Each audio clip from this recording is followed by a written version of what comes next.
Baik, bismillahirrahmanirrahim. Assalamualaikum warahmatullahi wabarakatuh. Selamat pagi, siang, dan juga malam untuk pada dan juga mungkin semua penonton yang sedang menonton video ini. Perkenalkan kembali nama saya Vito Sulhan dengan NPM 220681151 di kelas metode numerik 01. Di sini mungkin saya akan menjelaskan sedikit terkait apa yang sudah kita pelajari dan juga saya tangkap di pembelajaran metode numerik kelas minggu lalu, yaitu tentang optimization atau optimisasi. Oke, jadi di penjelasan kemarin, sebelumnya kita perlu mengetahui dulu ada contoh kasus yang diberikan oleh PADAI untuk kasus optimisasi ini, yaitu contoh kasus yaitu dalam sebuah pembakaran di pembangkit listrik tenaga uap, di mana tentu mereka membutuhkan, bahan bakar yang biasanya batu bara. Nah, batu bara ini biasanya diantarkan menuju PLTU ini dengan berbagai macam media transportasi. Mungkin salah satu yang, dipakai bisa dengan menggunakan batu bara.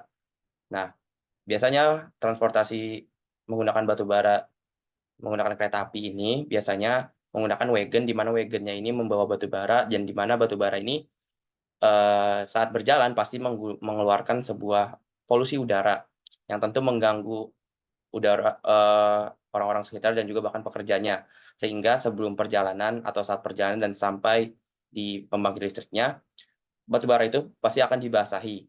Tentu kalau misalnya dibasahi itu untuk mengurangi udara, namun akan muncul problem baru di mana saat pembakaran itu akan membuat susah untuk membakarnya, di mana memerlukan lebih banyak energi karena di dalam batu bara itu mengandung lebih banyak, air sehingga spesifik heat-nya itu akan naik, jadi membuat batu bara ini lebih lama untuk dibakar. Artinya energinya jadi lebih banyak dong untuk membakar batu bara ini. Nah, salah satu solusi atau kasus yang diberikan pada ia adalah gimana sih cara kita membuat sebuah device untuk batu bara ini supaya water atau air di dalam, batu bara ini bisa kita hilangkan terlebih dahulu sebelum pembakaran. Nah, contoh kasusnya adalah dengan menggunakan, sebuah tube di mana ada hot gas yang masuk ke dalam dan juga itu akan membakar atau menghilangkan semua water content di dalam semua batu bara itu sebelum masuk ke dalam pembakaran di pembangkit listrik.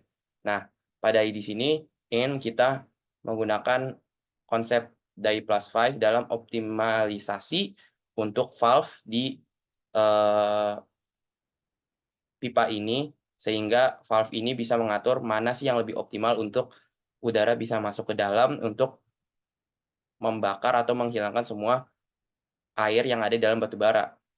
Nah, untuk optimalisasi sendiri atau optimization itu memiliki beberapa parameter, di mana parameter-parameter ini digunakan dalam kasus valve ini, apa aja sih yang parameter yang kita gunakan supaya bisa dibilang valve ini bisa bekerja dengan efisien. Nah, salah satunya ini adalah objektif, di mana objektifnya ini dari optimization ini, menuntut kita untuk menentukan mana maksimal atau minimal dari hal yang ingin kita atur. Dalam kasus pipa tadi adalah seberapa maksimal atau seberapa minimal, eee, udara panas yang perlu dimasukkan atau yang perlu diatur oleh valve ini.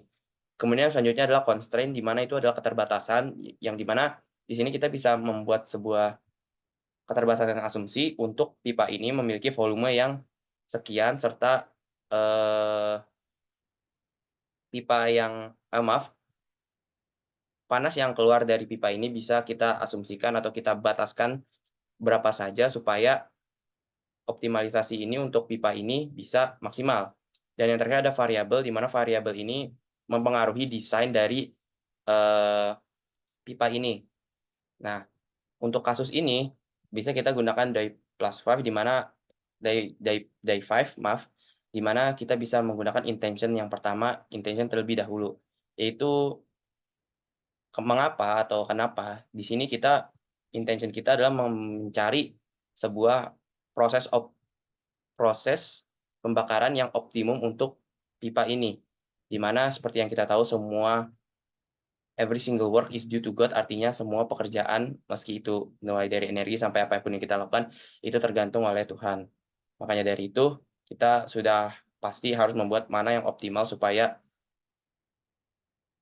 optimalisasi ini untuk pembakaran ini bisa lebih maksimal. Nah, kemudian yang selanjutnya adalah yang kedua initial thinking, yaitu untuk mengetahui problemnya seperti apa. Nah, problemnya kan seperti yang tidak kita tahu, eee, terdapat batu bara yang ada airnya, yang di mana airnya ini bisa membuat pembakaran di pembangkit listrik jadi kurang efisien. Nah, selanjutnya yaitu adalah idealization, di mana setiap proses ini perlu kita awali seperti yang tadi saya bilang dengan mengingat Tuhan, di mana di idealisasi ini kita perlu melakukan asumsi-asumsi apa saja yang ada di pipa ini, asumsi-asumsi apa saja yang membuat parameter-parameter 3 parameter yang tadi dijelaskan itu menjadi maksimal.